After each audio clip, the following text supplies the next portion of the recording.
एक 16 साल की बेटी साक्षी, उसको मोहम्मद साहिल ने चाकुओं से गोद के हत्या कर दिया। 30-35 बार चाकू मारने के बाद भी पेट नहीं भरा तो पत्थर से कुचल के, पत्थर, पहले पत्थरबाजी करते थे, अब तो पत्थर से कुचल रहे हैं, सर को कुचल रहे हैं। और इस हत्या के बाद जैसे हमेशा होता आया, ट्विटर पे ट्रेंडिंग हो गई जस्टिस फॉर साक्षी। बहुत सारे लोगों ने फेसबुक पे फोटो शेयर कर दिया, साक्षी को न्याय दो।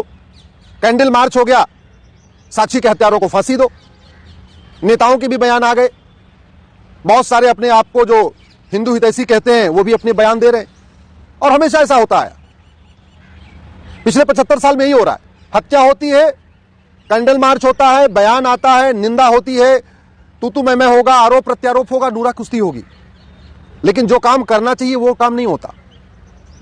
मैं ये पूछ रहा हूं, चीन में किसी साक्षी की हत्या क्यों नहीं होती? सिंगापुर में कोई साहिल मोहम्मद आके किसी साक्षी को क्यों नहीं मार देता? कोरिया में किसी मोहम्मद साहिल की इतनी हिम्मत क्यों नहीं पड़ती कि वहां की किसी साक्षी को मार दे? ये भारत में ही मोहम्मद साहिल साक्षी को क्यों मारता है? जानते हैं क्यों? क्योंकि हमारा कानून घटिया है, हमारी शिक्षा व्यवस्था घटिया है। जब तक यह अल्पसंख्यक बहुसंख्यक का खेल खत्म नहीं होगा, तब तक मोहम्मद साहिल साक्षी को मारता रहेगा। जब तक इस देश में ये मदरसा मिशनरी स्कूल बंद नहीं होंगे और समान शिक्षा लागू नहीं होगी, तब तक मोहम्मद साहिल साक्षी को मारता रहेगा। जब तक इस देश में सारे पर्सनल लॉ खत्म नहीं होंगे, सबके लिए एक समान नागरिक संहिता नहीं बनेगी, तब तक कोई न कोई एक मोहम्मद साहिल किसी एक साक्षी को मारता रहेगा।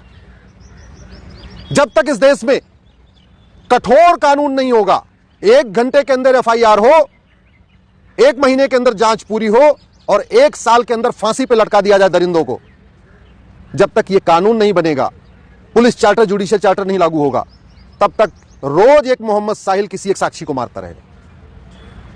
इसलिए मैं बार बार कहता हूं, तू मैं करने, निंदा करने, आरोप प्रत्यारोप करने, कैंडल मार्च करने, ट्विटर ट्रेंडिंग करने, फेसबुक पे लिखने, फांसी की मांग करने से फांसी नहीं होगी। फांसी देने के लिए तो कानून बनाना पड़ेगा, नार्को पॉलीग्राफ ब्रेन मैपिंग कानून बनाना पड़ेगा। अब उससे पुलिस पूछताछ कर रही, चलती रहेगी पूछताछ, गवाहों के बयान होते रहेंगे, इधर जिरा होगी, उधर जिरा होगी, यही चलेगा, फांसी नहीं होगी। आज तक फांसी हुई किसको? कमलेश तिवारी के हत्यारों को फांसी हो गई क्या? बादल के हत्यारों को फांसी हो गई क्या? डॉक्टर नारंग के हत्यारों को फांसी हो गई? हिना तलरेजा के हत्यारों को फांसी हो गई? अंकित सक्सेना के हत्यारों को फांसी हो गई? कितने हत्यारों को फांसी हुई? इसके बावजूद फांसी मांग करते रहते हैं। अरे भैया, फांसी की मांग करने से फांसी होनी होती तो अब तक 1000-2000 को फांसी हो गई होती, किसी को नहीं हुई। और कोई ऐसा दिन नहीं गुजरता जब भारत में कहीं न कहीं एक जगह किसी न किसी साक्षी को या तो लफ्ज़हात में नहीं फंसा लिया जाता, और नहीं अगर फंसती है तो मार नहीं दिया जाता।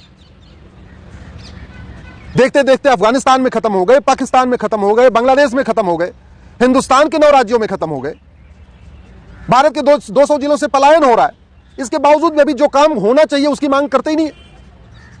टीवी में डिबेट होती है, लेकिन जिहाद का समाधान क्या, उस पर चर्चा नहीं होती। पुलिस रिफॉर्म, जुडिशियल रिफॉर्म करना पड़ेगा जिहाद को रोकना है तो। ये जो विशेष कानून, विशेष दर्जा, विशेष योजना, विशेष जो स्पेशल स्टेटस है, इसको खत्म करना पड़ेगा।